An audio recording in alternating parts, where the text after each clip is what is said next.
If you haven't heard already, there are massive changes coming on June 27th that have the potential to completely change the way you play Guild Wars 2. ArenaNet released a preview of the upcoming balance patch on the official forums. The notes themselves are quite lengthy, so in this video series, I'm going to go over the changes to every class, give you my thoughts on how they may affect the meta, as well as talk about new builds that may emerge as a result. At the end of the video, let me know what you think about the changes in the comments below.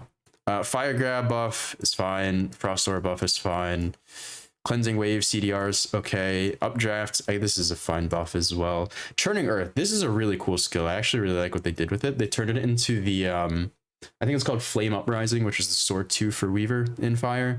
Having this kind of like leap you forward and then slam on the ground in an area is actually super sick. I think this is a great change.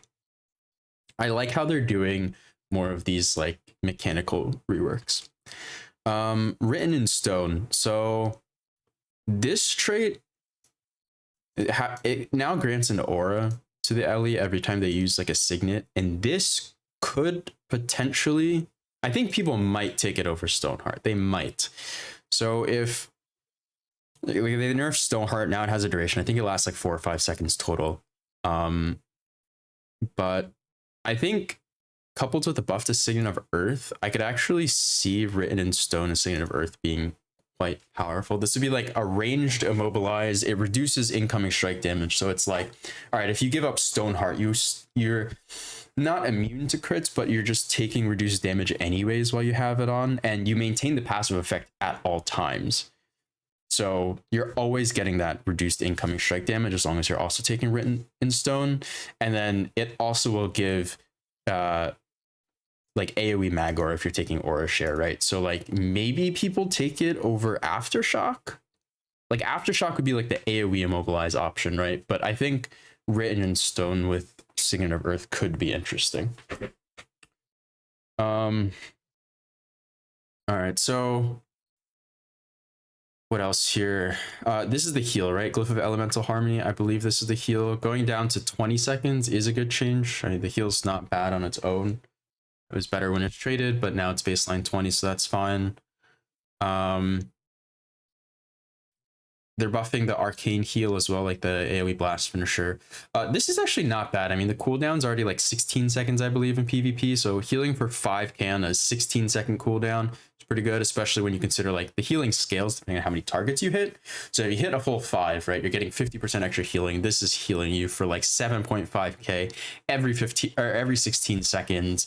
And then if you blast it in a water field, like that just goes up. Like this could potentially be a nice like solo like heal option for maybe staff. I'm not really sure how you would fit this into a build, but like the potential self heal on it is pretty solid. Arcane power, I don't think anyone's going to take that. Getting resistance on glyphs this is also pretty cool.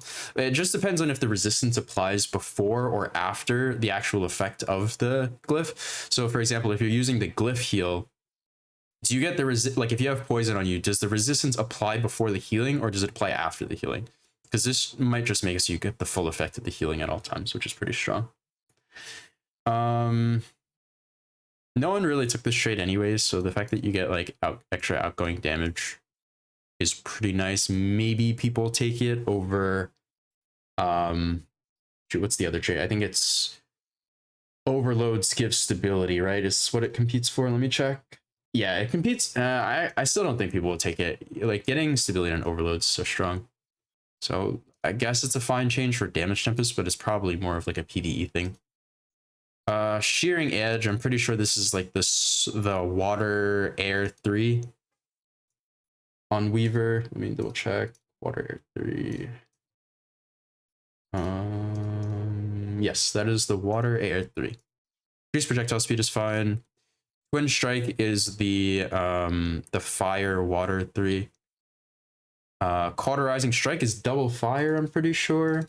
So they're increasing the burning from 1 stacks to 2. Gale Strike, I'm pretty sure that's the double. Actually, wait, no, it's not. What is Gale Strike? Oh, that's the air earth 3. So, oh my, wait, that's actually a, wow. This is a big change right here. Gale Strike I think I don't think they realize how big of a buff this is to this skill. So like before, one of the biggest combos you could do on like Fireweaver would be to like, you would like float them with Gale Strike, and then you'd Pyro Vortex, and then when the float was running out, you would Gale them and like Flame Uprising, or just some combination of that, right? So you would like double CC, they'd be sitting in the Fire Tornado from Pyro Vortex, and it would just deal a ton of damage. Now that Gale Strike lasts longer, instead of it being like I think because Gale is like a 3-second CC, 3-second knockdown, if I recall correctly. Oh, it's a 4-second knockdown. So instead of having like 5.25 seconds of CC, now it's just straight up 6 seconds of CC, which is pretty good. Is strong. Oh, it is 3 seconds of PvP. Okay, so instead of 4.25, now you get a full 5 seconds. It's pretty good.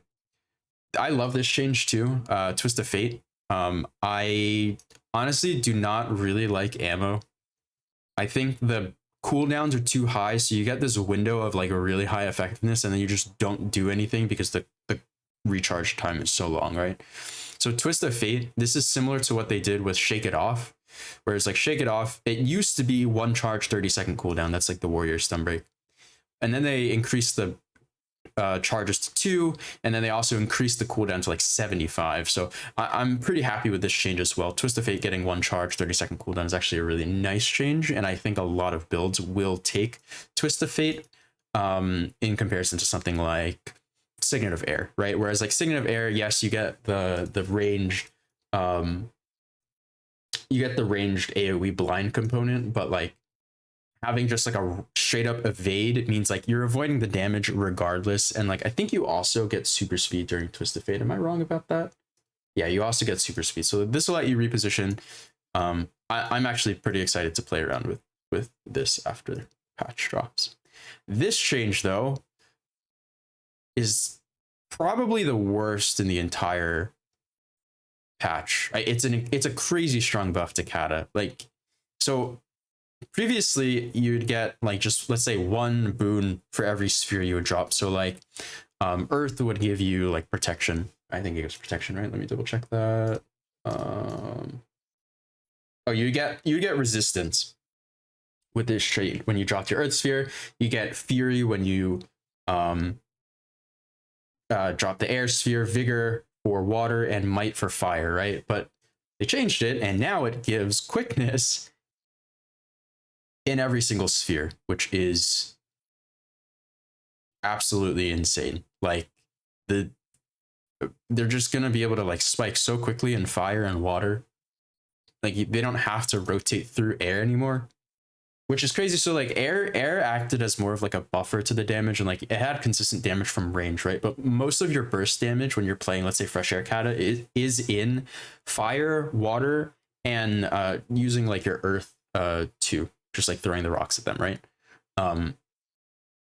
With like you always wanted to like attune to air anyways, just to give you like extra ferocity and fury and all that stuff. But like you could also like make an argument of like going into air first so that you could drop your sphere so that you could get quickness and then get your other burst skills and like water and fire out quicker. So this is a crazy strong change, and Kata's already really good right now, so I don't think this was necessary.